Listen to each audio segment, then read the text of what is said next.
Allô tout le monde, c'est Véro. Je vais prendre quelques minutes pour vous parler de la vitamine B12 aujourd'hui. Pourquoi je vous en parle? C'est parce que j'ai reçu de la visite dernièrement, puis je me suis rendu compte qu'il y avait plusieurs personnes dans mon entourage qui se faisaient prescrire de la vitamine B12 en supplément. Je trouvais ça vraiment bizarre, étant donné que je trouve que c'est quand même assez accessible dans l'alimentation. Donc, avant de commencer, je veux juste vous dire que je ne suis pas nutritionniste, je ne suis pas diététicienne. Tout ce que j'ai de rapproché à l'alimentation, c'est ma passion pour l'alimentation saine par épicure et mon expérience en tant que boulangère et mes études en boulangerie. Donc, tout ce que je vous fais part, ça fait partie de ce que j'ai lu, sur ce quoi je me suis renseignée sur le sujet. Donc, j'espère que ça vous simplifie un petit peu la notion de qu'est-ce que c'est que la vitamine B12. Donc, c'est une vitamine qui est hydrosoluble, donc qui se mélange dans l'eau, dans le corps, et c'est une vitamine que le corps emmagasine. Donc, si vous commencez à ressentir des symptômes de carence de vitamine B12, ça peut être plusieurs mois après avoir pigé dans vos réserves. Donc, juste pour vous donner un petit exemple, moi, quand j'ai tenté d'être végétarienne pendant 1 an à 19 ans, puis au bout d'un certain moment, je trouvais que j'étais toujours fatiguée, j'étais faible, j'avais pas super envie de manger, puis je commençais à perdre du focus un peu, j'ai de la misère à me concentrer, moi qui adore lire. Des fois, je relisais 3-4 fois la même phrase, puis j'arrivais pas à focusser. Donc, j'avais rien changé à mon alimentation. En fait, j'avais juste retiré la viande et j'avais pas remplacé par rien d'autre.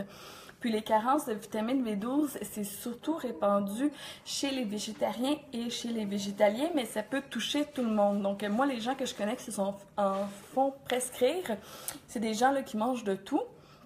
Donc, à quoi ça sert cette vitamine-là? Dans le fond, c'est surtout utile en période de pleine croissance, mais tout au long de la vie, pour les cellules du cerveau, du système nerveux et dans le sang, les globules rouges. Et les globules rouges servent à transporter l'oxygène dans le corps.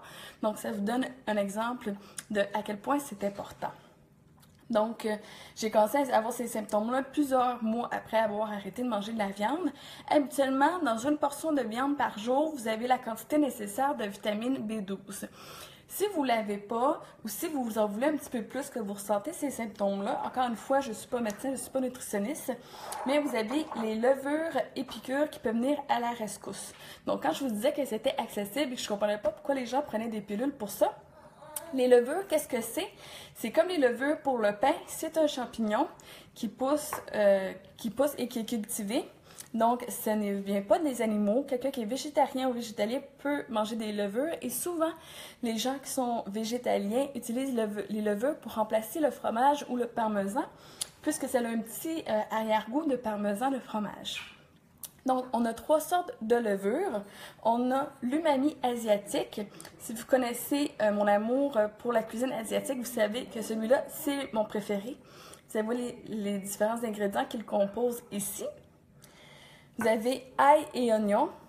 Donc, à chaque fois que vous avez besoin d'ail ou d'oignon, de rajouter un petit peu de punch sur qu'est-ce que vous êtes en train de manger ou de cuisiner, ça, c'est parfait. Pas besoin de émincer de l'ail ni de l'oignon.